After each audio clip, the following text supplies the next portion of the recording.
Cambridge at home.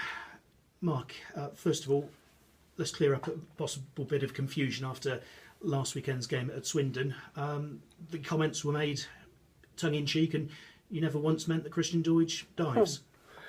I think if anyone had been there and seen the interview, or if anyone watched the interview in full, then you would know exactly what I was getting at. I think some people reported it, or couldn't wait to report it, that weren't even at the game. So that's probably a lesson for them. If you're going to report something, make sure you get the whole truth. So I'm not allowed to stand there and criticise referees for what were two blatant penalties. So the easiest way around it for me was to be tongue-in-cheek. I told Christian what I was going to do before the game, and we had a good old laugh and a joke about it. So no problem with Christian, which is obviously the main thing going forwards for you and him? No, none whatsoever. The other thing from the game, obviously, Ferenc Rawson went off on a stretcher, taken to hospital, released that night. What update have you got for us on him since? Yeah, there was 3 or 4 nasty head collisions early on, which the referee could have stamped on early doors, but he didn't, and it ended up with Faz getting a terrible whack to the head and being concussed. He was out for a couple of minutes, but due to the rules with the concussion now, he can't play on Saturday, and he'll have to pass some tests, some cognitive tests, and hopefully be back for the following Saturday at Carlisle. Everyone else okay? Yes, everyone else is available, is fit. Cambridge, obviously your opponents this weekend, and not a good experience there at the Abbey, which in stark contrast to the rest of their season, because they've really struggled for goals of late.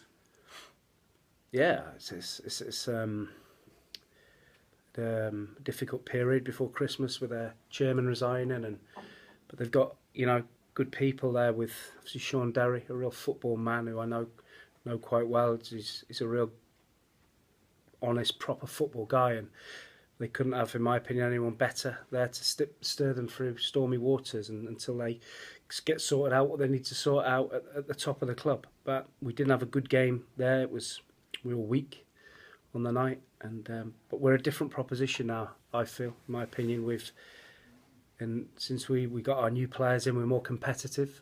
We've looked really solid, as a team.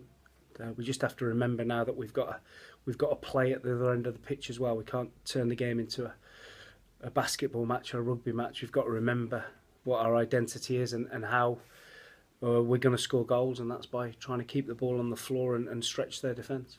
And those new faces you brought in, do you see them sort of gelling better in training as well? Yeah, I think the more you work together, the better you get. So yeah, they've all blended into the squad, and they've been good to work with so far. And because of the changes at Cambridge, are they almost a little bit more difficult to know what you're going to come up against? I mean, obviously Mark Bonner's in charge, gone from first team coach to now being in charge. So there's a degree of continuity as well, though, isn't there? Yeah, I think when you play against Sean's team, you know what you're going to get. First and foremost, they're going to have a right guy at you, like he was as a player. They're going to be right in your face, and you have to deal with that. And then when you get a chance to play, you have to show your quality, and hopefully that you have more quality than them. Transfer window, anything happening this week, or is it that sort of lull before the big finish, if you like, to the window? You'll see that there's not a lot of movement in the window, certainly at our level, because nobody wants to really let good players go. So we tried to do a lot of our business early, which we did. We thought we had a couple really close that we've gazumped on or missed out on, but we're still trying. We're desperately trying to add a couple more. I'm pretty hopeful we'll get one done before Saturday, but we might have to wait until Monday to get the other 2 that I want in for the rest of the season. And you're expecting anyone out before now and the end of the window? Well, that's not up to me. That's up to the whether clubs come in for the players that are available at the moment. Thank you. Good luck. Thanks, Paul. Mark, how pleased were you on Saturday with the impact that Dayle Grubb made? Yeah, he looks a good prospect. I think once the more training, the fitter he gets, he'll be able to get away from people when he's running with the ball.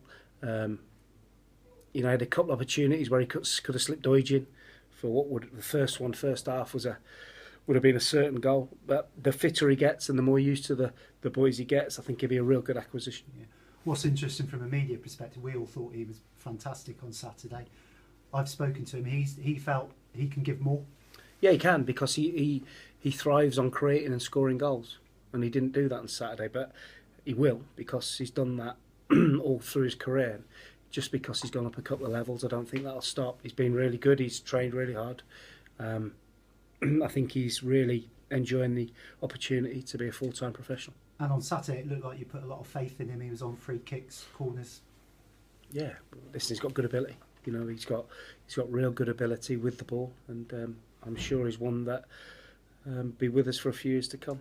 And how pleased are you that your defence seems to have tightened up? What one goal conceded in the last 2 league games? Yeah, so obviously it's a blow with Farrand missing, because he looks a real powerhouse and got real pace at the back.